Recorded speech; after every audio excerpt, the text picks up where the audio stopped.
സ്തുതിച്ചു പ്രാർത്ഥിക്കാം. Hallelujah hallelujah hallelujah hallelujah. ഒരിക്കൽ കൂടി നാളിതുവരെ കൃപാസനത്തിൽ വന്ന് മരിയൻ ഉടമ്പടിയെടുത്ത് പ്രാർത്ഥിച്ചു പോയിട്ടുള്ള മുഴുവൻ മക്കളെയും, ഓൺലൈനായി ഉടമ്പടിയെടുത്ത് പ്രാർത്ഥിക്കുന്ന മക്കളെയും, ലൈറ്റ് ക്യാൻഡിൽ പ്രയർ വഴിയായിട്ടും അവർ ഡെയിലി ബ്രെഡ് പ്രാർത്ഥനയിലൂടെയും എല്ലാം തങ്ങളുടെ നിയോഗങ്ങൾ സമർപ്പിക്കുന്ന ഓരോ മക്കളുടെയും വ്യക്തിപരമായ ആവശ്യങ്ങളെ ഞങ്ങൾ ഈ അൾത്താരയിൽ സമർപ്പിച്ച് പ്രാർത്ഥിക്കുന്നു. ഏറെ പ്രത്യേകമായിട്ട് ജീവിത ദുരിതങ്ങളിലൂടെ കടന്നു പോകുന്ന മക്കളുടെ പ്രത്യേകമായ നിയോഗങ്ങളെ ഈ അൾത്താരയിൽ സമർപ്പിച്ച് പ്രാർത്ഥിക്കുന്നു.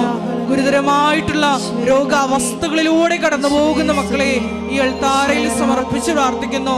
കടഭാരത്താൽ വലയുന്നവരെയും, ജോലി ഇല്ലാതെ വിഷമിക്കുന്നവരെയും, വിവാഹബന്ധം പിരിഞ്ഞു നിൽക്കുന്നവരെയും, മക്കളില്ലാതെ വിഷമിക്കുന്ന ദമ്പതികളെയും കുഞ്ഞു മക്കളെയും പ്രത്യേകമായിട്ട് സമർപ്പിച്ച് പ്രാർത്ഥിക്കുന്നു.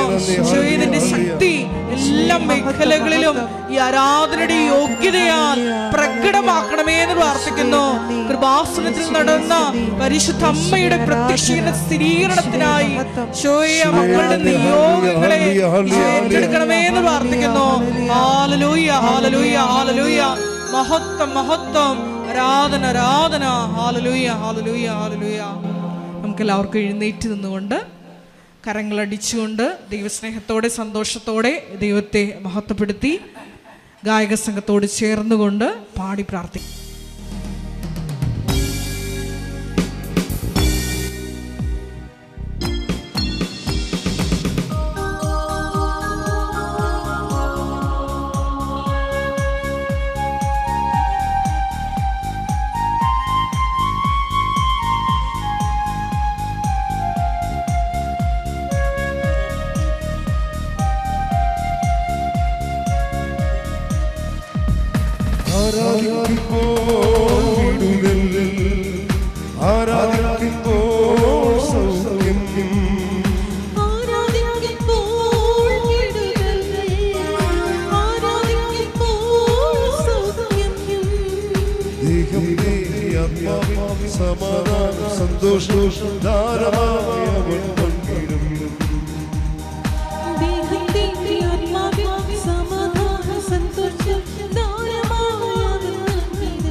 സമാധാന സന്തോഷം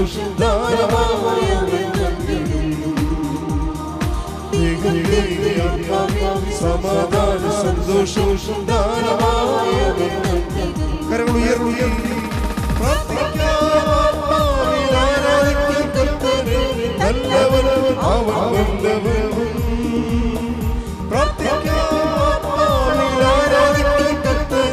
നല്ലവൻ അവൻ നല്ലവൻ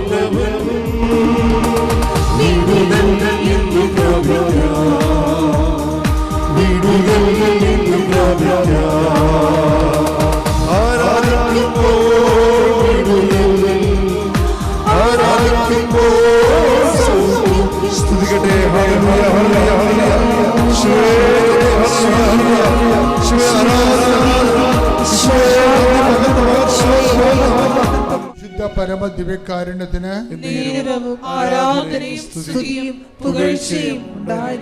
പരിശുദ്ധ പരമ ദിവ്യകാരുണ്യത്തിന്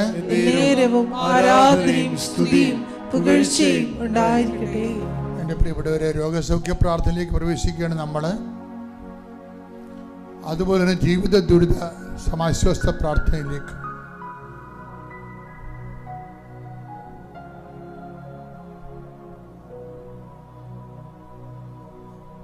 കൈകൾ കൂപ്പി ശ്രദ്ധയോടുകൂടി ഈ ധ്യാനത്തിൽ പങ്കെടുക്കാൻ കർത്താവ് അനുവദിച്ചതിന് നന്ദി പറഞ്ഞുകൊണ്ട് കർത്താവിൻ്റെ തിരുസന്നിധി വിശുദ്ധിയോടെ ദൈവസ്നേഹത്തോടെ നമുക്കായിരിക്കാം. കർത്താവേ, നിന്റെ ഉന്നതമായ നാമത്തിന് സ്വസ്ത്രം ചെയ്യുന്നു. കർത്താവേ, നിന്റെ വിശുദ്ധ പൗരോഹിത്യത്തെ മഹത്വപ്പെടുത്തണമേ. കർത്താവ് സഭയിലുള്ള സാന്നിധ്യം പ്രകടമാക്കണമേ. 40 വർഷം ഞാൻ അർപ്പിച്ച കൃപാനയുടെ യോഗ്യതയാൽ കൃപാസ്ഥാനത്താരെ ജീവനോടെ പ്രത്യക്ഷപ്പെട്ട പരിശുദ്ധ അമ്മയുടെ മാധ്യസ്ഥത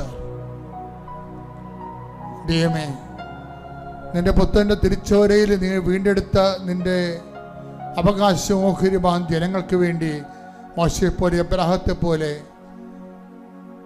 എല്ലാ അപ്പോസ്തലന്മാരെ പോലെ യേശുക്രിസ്തുവിന്റെ നാമത്തിൽ പ്രാർത്ഥിക്കുന്ന ശ്രദ്ധിക്കട്ടെ.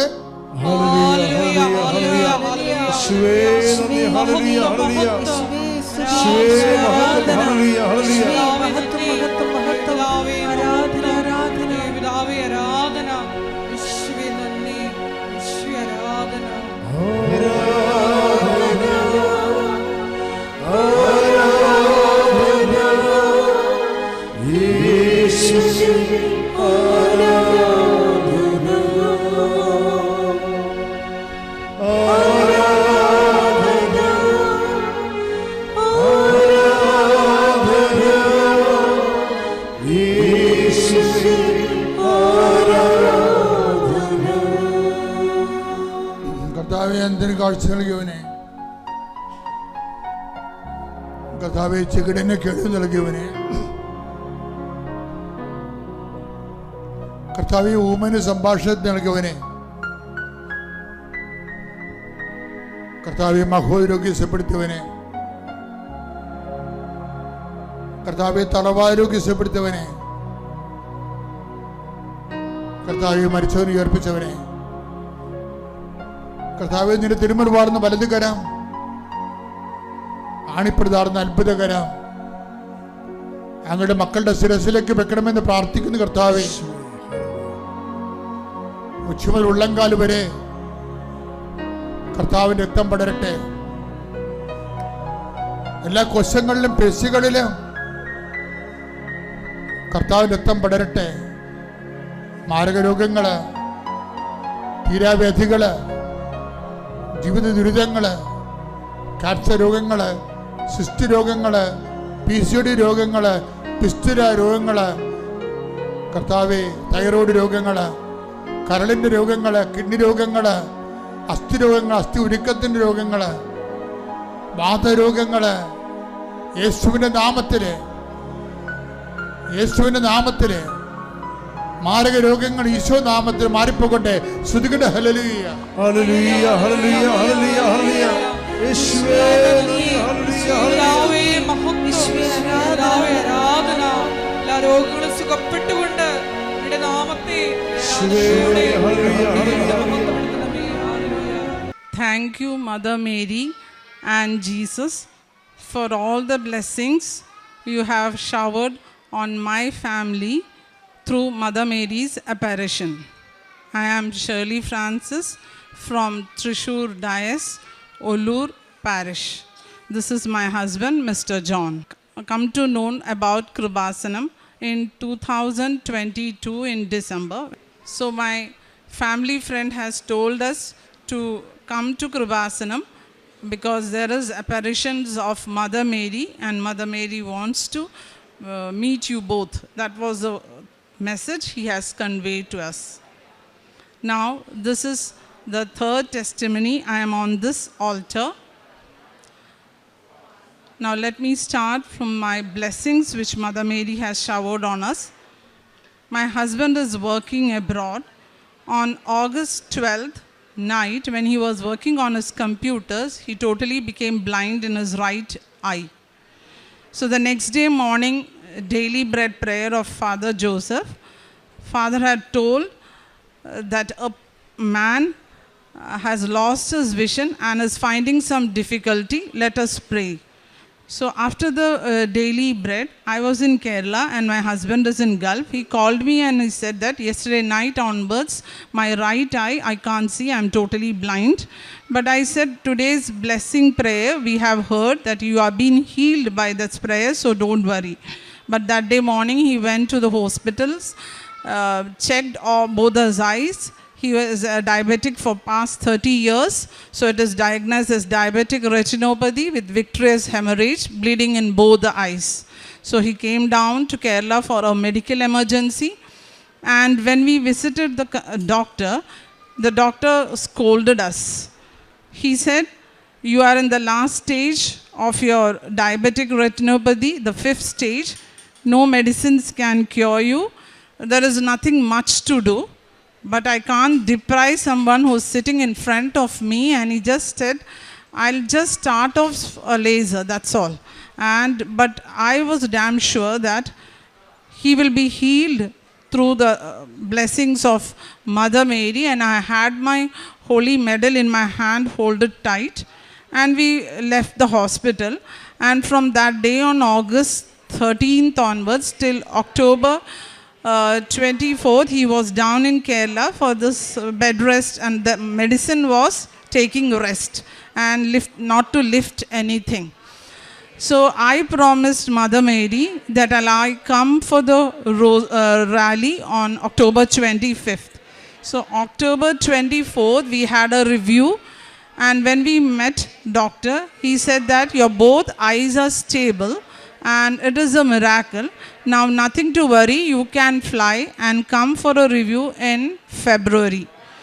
And he flew the next day and I came down for the rally. Before I could do the rally itself, Mother Mary healed us. On October 24th itself, it was declared that his both the eyes are stable and his bleeding has stopped. Thank you, Mama Mary, for that blessing. And in Feb, again he started saying his eyes are giving complaint, he is not able to see. So I told that holy oil we had applied on both the eyes from April 13th to October 24th. And again I told you apply the holy oil on both the eyes and you will be healed. It is already healed by the prayer of Father Joseph on August 13th itself. And he had come down on February 20th. We had consulted the doctor. He said that your eyes are still stable, nothing to worry. Come down for a review again after 4 months. No medicines, nothing. Thank you, Mama, for the blessings we received. Second thing is, second blessing was that my husband had given his resignation in December 2024. And when it was time to leave the place, he met his sponsor and said he needs his gratuity and settlement. So the sponsor called him to his chamber and told that you can leave, you can book your flight tickets, no worry about that. But gratuity, we are not going to pay you a penny. You can file a case and we have our advocate. That was the message he had told him. My husband called me and he said that they won't give me a penny after 27 years of service. I said, Mother Mary will not leave you empty hands from Gulf, so you don't worry.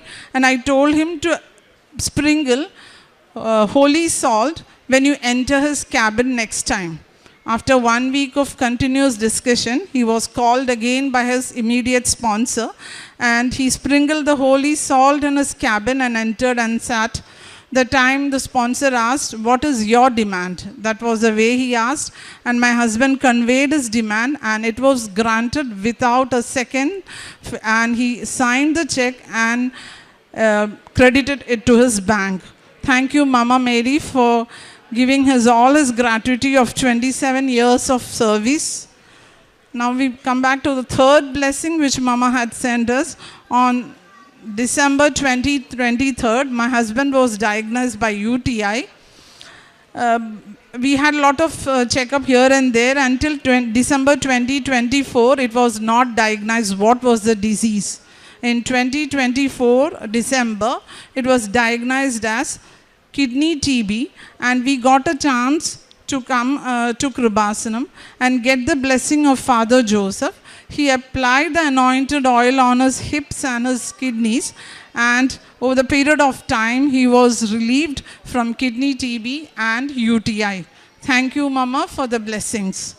Now, the fourth blessing which I received is that I was working in Gulf, and in 2023 I resigned and had come down to Kerala.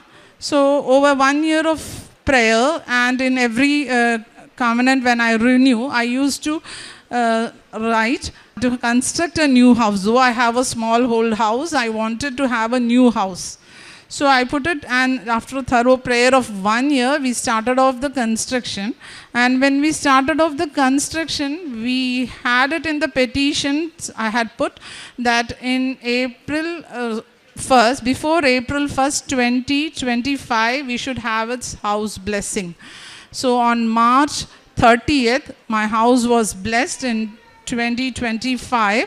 And what I did is, every day without fail, after the workers leave the site, I used to go and recite the rosary and the intercessory prayer without fail, whether it is rain or whether the weather is bad or it is quite dark. I don't mind, I'd recite it. It was a heavy duty, and Mother Mary has constructed a beautiful house. And I still think that, am I worthy of receiving such a beautiful house? I don't know. Thank you, Mama, for giving us this house. The next blessing, which is in 2008, I has been diagnosed by hyperacidity, and I had done a treatment in Vellore CMC. And after that, I cannot take fast or abstinence. From 2008 onwards, I have never taken. So when I said that I am going to take this covenant, my husband immediately asked me, can you fast? Can you take abstinence? So he said, better not to do, because you cannot fast, you have some hyperacidity issues. But the day since I took the covenant, from that time onwards, every week I am fasting without any issues. I can eat anything, otherwise I had lot of restrictions, but without fail. But this I had never written in my petitions to Mama. And of late, I got my acidity problem again, and I took the holy honey every 4 days continuously in the morning after the 5:30 prayer.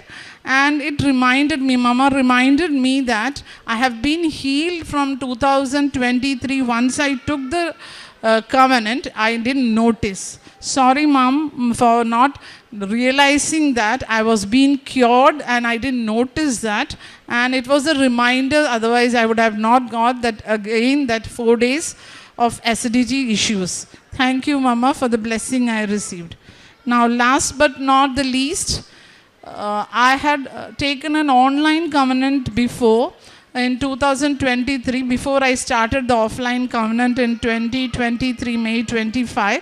And I, in my first testimony, I just declared on this altar that nothing worked out in my online covenant. Sorry, Mother Mary, I am just declaring on this altar, whatever you jot down or whatever you scribble in the and write, it will be done over the period of time. It's my experience, so I just want to say sorry in front of Mama and Jesus, because as Philippians 4:19 says, everything will be done on its right time.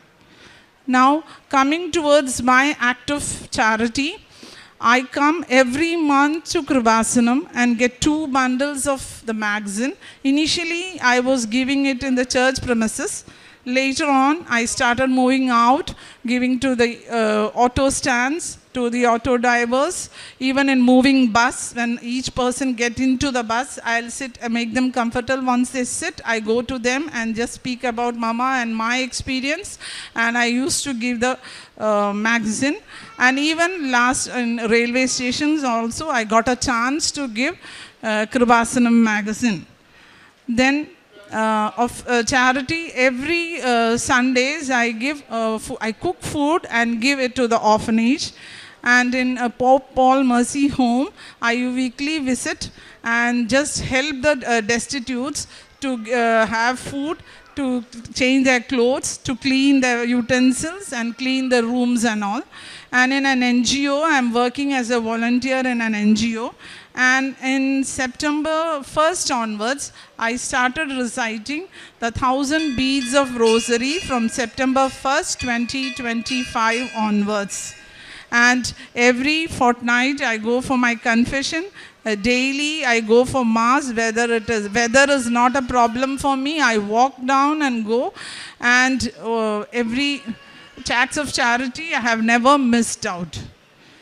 To conclude, I thank Mama Mary and Jesus for showering these blessings for my family.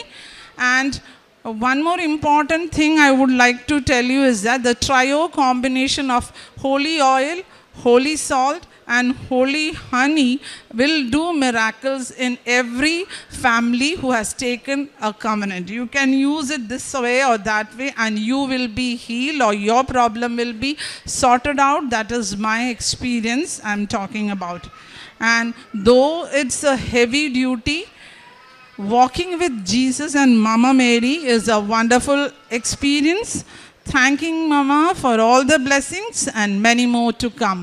ആദ്യമായി അമ്മ മാതാവിനും തിരുക്കുമാരനും എന്നെ ഒരു പ്രത്യക്ഷീകരണത്തിന് സാക്ഷിയാക്കിയതിന് നന്ദി പറയുന്നു.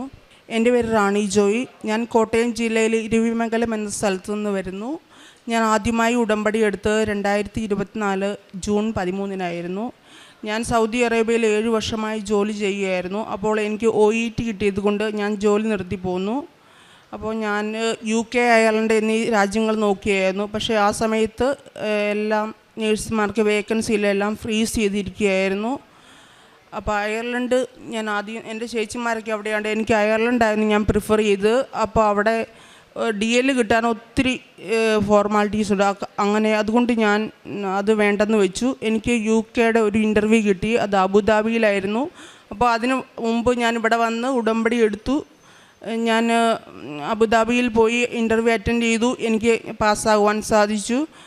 ആദ്യമൊക്കെ processing ഫാസ്റ്റായിരുന്നു. പക്ഷേ എനിക്ക് ഓഫർ ലെറ്റർ വന്നിരുന്നില്ല. എൻ്റെ കൂടെ ഉണ്ടായിരുന്നവർക്കൊക്കെ ഓഫർ ലെറ്റർ വന്നു. അവരൊക്കെ നവംബർ 2025 ഫെബ്രുവരി ഒക്കെ പോകാൻ തുടങ്ങി. പക്ഷേ എനിക്ക് ഗ്യാപ്പ് ആയതുകൊണ്ട് ഞാൻ 6 മന്ത് ഗ്യാപ്പ് ആയതുകൊണ്ട് ഞാൻ മുംബൈയിൽ ജോലിക്ക് പോകാൻ വേണ്ടി ശ്രമിച്ചു. അപ്പോൾ ഞാൻ ഉടമ്പടി പത്രമൊക്കെ ഹിന്ദി പത്രങ്ങളൊക്കെ വാങ്ങിയായിരുന്നു. ഞാൻ ട്രെയിനിൽ വെച്ച് പത്രമൊക്കെ എല്ലാവർക്കും കൊടുക്കുമായിരുന്നു. അപ്പോൾ പെട്ടെന്ന് എൻ്റെ മനസ്സിലേക്ക് വന്നു, ഞാൻ പണ്ട് വർക്ക് ചെയ്ത മുംബൈയിലെ ഹോസ്പിറ്റലുകളിൽ പോയി ഒന്ന് ചോദിക്കാം എനിക്ക് DLന് ഡോക്യുമെൻറ്റ്സ് കിട്ടുമെന്ന്. അപ്പോൾ ഞാൻ അങ്ങനെ പെട്ടെന്ന് ഞാൻ യാതൊരു മുൻവിധികളുമില്ലാതെ ഞാൻ അവിടെ പ്രതീക്ഷിക്കാതെ ഞാൻ പോയി. 2 ഹോസ്പിറ്റലുണ്ട്, പൂനെയിലും മുംബൈയിലും പോയി. അവിടെയൊക്കെ സംസാരിച്ചു. എങ്കിലും ആദ്യമൊക്കെ കുറച്ച് ഡിലേ ആയിരുന്നു. എങ്കിലും എനിക്ക് എല്ലാ ഡോക്യുമെൻറ്റ്സും കിട്ടി. എനിക്ക് DL 2025 ഫെബ്രുവരി 12 കിട്ടി. പക്ഷേ ഞാൻ കുറച്ച് ഫാമിലിയിൽ പ്രോബ്ലംസൊക്കെ ആയതുകൊണ്ട് ഞാൻ മാർച്ച് 20 ഞാൻ തിരികെ പോന്നു. എനിക്ക് 3 മാസമേ ജോലി ചെയ്യാൻ സാധിച്ചുള്ളൂ. പിന്നീട് അതിനു മുമ്പ് ഞാൻ ഉടമ്പടി ഒരു പ്രാവശ്യം പുതുക്കിയിട്ടാണ് ഞാൻ മുംബൈക്ക് പോയത്. പിന്നീട് ഞാൻ മെയ് മാസത്തിൽ വന്ന് ഉടമ്പടി പുതുക്കി. ഞാൻ ഉടമ്പടി പുതുക്കി. അപ്പോൾ എനിക്ക് ഞാൻ ഒരു ഉടമ്പടി ധ്യാനത്ത് മെയ് 6 ഞാൻ ഇങ്ങനെ പ്രാർത്ഥിച്ചു, ദൈവമേ എൻ്റെ OET ഡിസംബർ 16 എക്സ്പയർ ആകും, എനിക്ക് UKയിലും പോകാൻ സാധിക്കത്തില്ല, അയർലൻഡിലും പോകാൻ സാധിക്കത്തില്ല എന്ന് പറഞ്ഞു. അപ്പോൾ അച്ഛൻ ഇങ്ങനെ പറഞ്ഞു, നിങ്ങൾ എന്തുവാണോ പ്രാർത്ഥിക്കുന്നത്, ഡിസംബർ കഴിഞ്ഞ് പോകത്തില്ല എന്ന് പറഞ്ഞു. ഞാനത് എനിക്ക് വേണ്ടിയാണെന്ന് ഉറച്ച് വിശ്വസിച്ച് പ്രാർത്ഥിച്ചു. അത് കഴിഞ്ഞ് അങ്ങനെ മെയ് ലാസ്റ്റായപ്പോൾ എൻ്റെ സിസ്റ്ററിനോ എന്നോട് പറഞ്ഞു, നമുക്ക് OSCE UK വന്ന് എഴുതാം, അപ്പോൾ OET തീർന്നു പോയാലും കുഴപ്പമില്ല. അങ്ങനെ ഞാൻ OSCEക്ക് വേണ്ടിയുള്ള പ്രോസസ്സിങ് വിസയൊക്കെ എടുത്തു. അങ്ങനെ ഞാൻ ജൂലൈ ലാസ്റ്റ് എനിക്ക് വിസ റെഡിയായി ഞാൻ UKയിൽ പോയി. അങ്ങനെ ഞാൻ അതിനു മുമ്പ് ഞാനിവിടെ അച്ഛനെ വന്ന് കണ്ടിട്ട് പ്രാർത്ഥിച്ചിരുന്നു, കയ്യൊപ്പ് ശുശ്രൂഷയ്ക്ക് പ്രാർത്ഥിച്ചിരുന്നു. പിന്നീട് ഞാൻ OSCE എഴുതി പാസ്സായി. അപ്പോൾ പറഞ്ഞു എനിക്ക് BIVS വിസയായിരുന്നു. അപ്പോൾ പറഞ്ഞു UKയിലുള്ളവർക്ക് അയർലൻഡിൽ പോകാം, പക്ഷേ എക്സാം എഴുതാൻ പറ്റുമോ എന്ന് ആർക്കും അറിയത്തില്ല. പലരോടും അന്വേഷിച്ചു, കൺഫേം ആയില്ല. പക്ഷേ എൻ്റെ ചേച്ചി അയർലൻഡിലുണ്ടായിരുന്നു. അവൾ എന്തും വരട്ടെ എന്ന് പറഞ്ഞ് ദൈവത്തോട് പ്രാർത്ഥിച്ച് മാതാവിനോട് പ്രാർത്ഥിച്ച് എനിക്ക് ഡേറ്റ് എടുത്തു. പക്ഷേ പോയെങ്കിലും അവിടെ എക്സാം എഴുതാനൊന്നും പറഞ്ഞില്ല. എങ്കിലും പാടായിരുന്നു എക്സാം എഴുതാൻ. അങ്ങനെ ഞാൻ നവംബർ 22, 23 എനിക്ക് ഡേറ്റ് കിട്ടി. ഞാൻ 2 ആഴ്ചത്തെ പഠിച്ചുള്ളൂ. അങ്ങനെ ഞാൻ ഡിസംബർ 22 തിയറി എക്സാമിന് പോയപ്പോൾ അവർ വിസ ചെക്ക് ചെയ്തപ്പോൾ അവർ പറഞ്ഞു, ഇത് ഫസ്റ്റ് ടൈമാണല്ലോ ഇങ്ങനത്തെ വിസ വരുന്നത് എന്ന് പറഞ്ഞ് എൻ്റെ ഫയലിൽ ക്രോസ് ചെയ്തു. പക്ഷേ ഞാൻ വിചാരിച്ചു, ദൈവമേ എനിക്ക് പറ്റത്തില്ല. അപ്പം ഞാൻ ഉടമ്പടി ഉപ്പ് വിതറി പ്രാർത്ഥിച്ചിരുന്നു. അത് കഴിഞ്ഞ് ഞാൻ അന്ന് അങ്കിളുടെ വീട്ടിൽ ചെന്നപ്പോഴത്തേക്കും എനിക്ക് എക്സാം റിസൾട്ട് വന്നു. ഞാൻ തിയറി എക്സാം പാസ്സായി.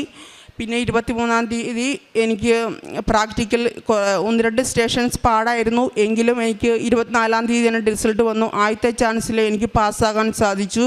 അങ്ങനെ ഡിസംബർ 16 മുമ്പ് എനിക്ക് UK ആൻഡ് അയർലൻഡ് രജിസ്ട്രേഷൻ കിട്ടി.